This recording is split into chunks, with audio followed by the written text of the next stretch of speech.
大家好，我係何家媽媽，好歡迎你嚟到我嘅頻道。你朝朝早起身食嘅早餐，可能係高血糖嘅隱藏炸彈。你以為唔甜就冇事咩？錯啊！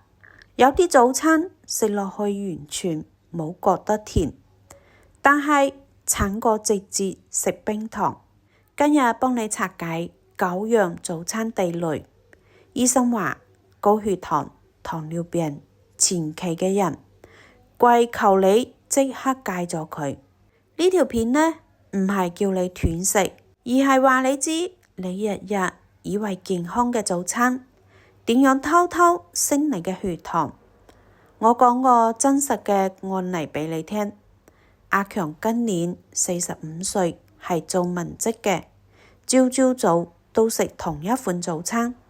佢覺得自己食得好健康，因為完全唔甜。咁佢食嘅係咩嘢呢？白粥、腸粉、齋咖啡、走糖。佢成日同同事講：我唔鍾意食甜嘅嘢啊！我身邊嘅同事個個都糖尿病，我好小心㗎。但係上一年公司體檢，阿強嘅空腹血糖係6.8。糖化血紅蛋白係6.9%，醫生話係糖尿病嘅前期。阿強去睇醫生，醫生話：阿強，你血糖踩界啦，再唔控制1年之內就會正式成為糖尿病人啦。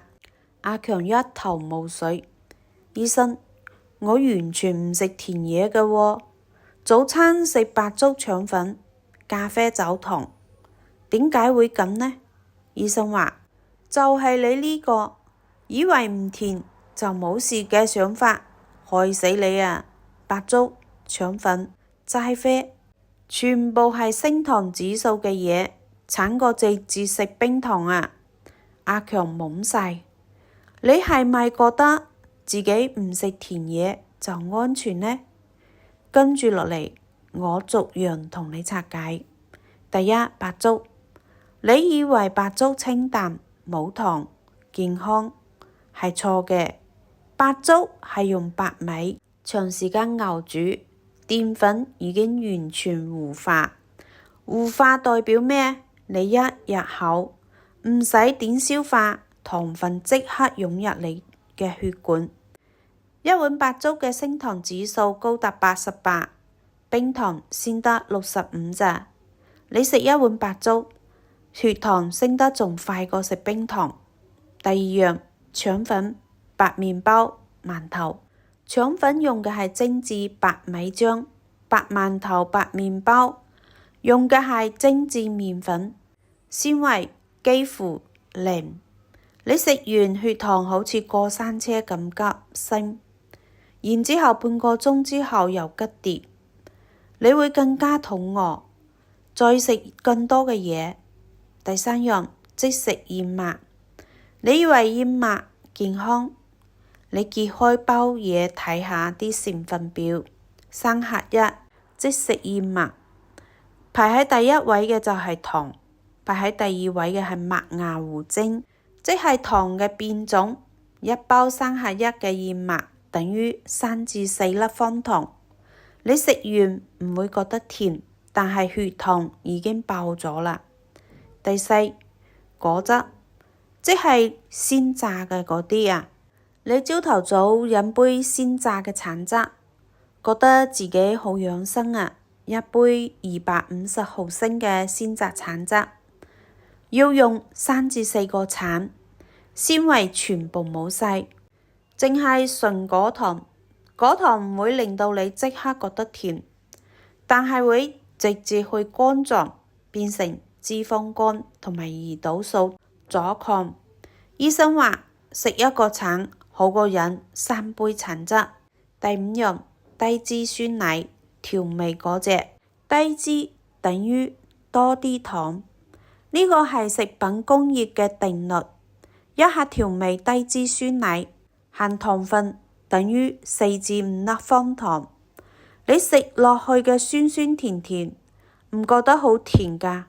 但係糖分同可樂差唔多㗎，要食就食無糖嘅希臘酸奶。第6樣，麥片、粟米片。你以為粟米片係健康早餐？你睇下啲顏色啦，金黃脆口，點做㗎？高溫烘烤，加大量糖，加鹽。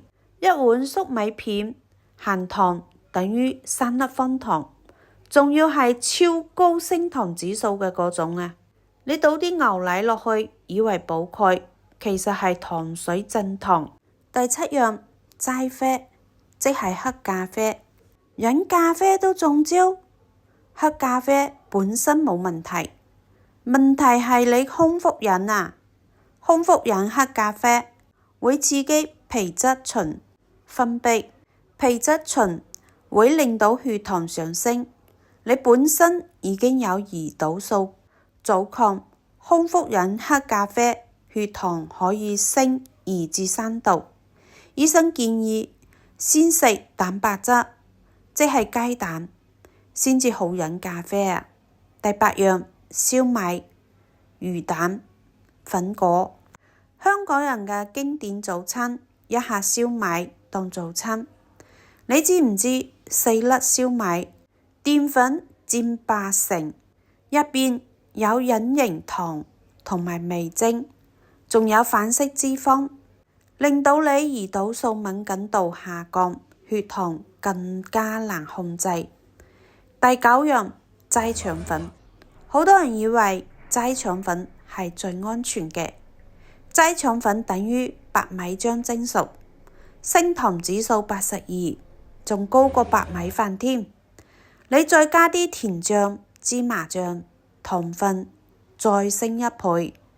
你食完2個鐘之後，血糖急跌，你會瘋狂好想食零食啊！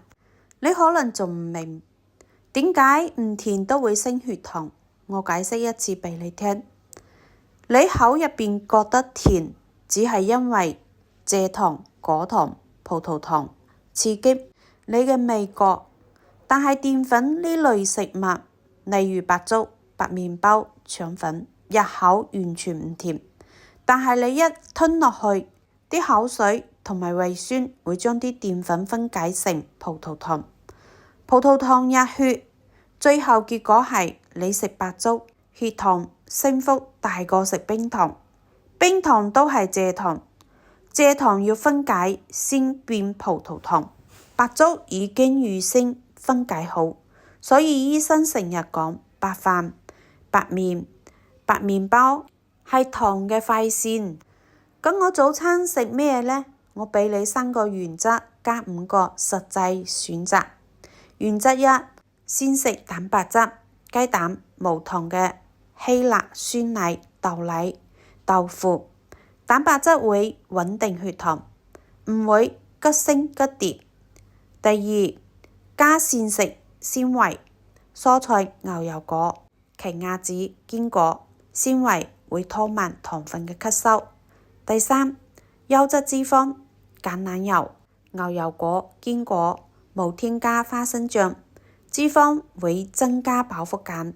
5個早餐建議：第1，2隻雞蛋加半隻牛油果，升糖指數極低嘅。第2，無糖嘅希臘酸奶，加少量嘅藍莓，加核桃，甜味來自於藍莓，唔係糖啊。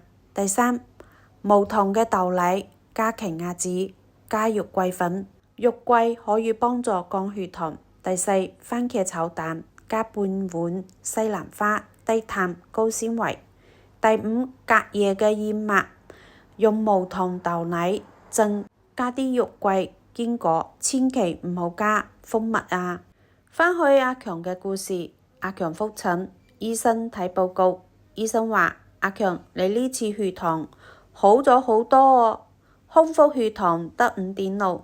你做咗咩呢？阿強話：我換咗早餐咯，以前白粥腸粉，而家食2隻烚蛋，加半隻牛油果，咖啡食完先至飲。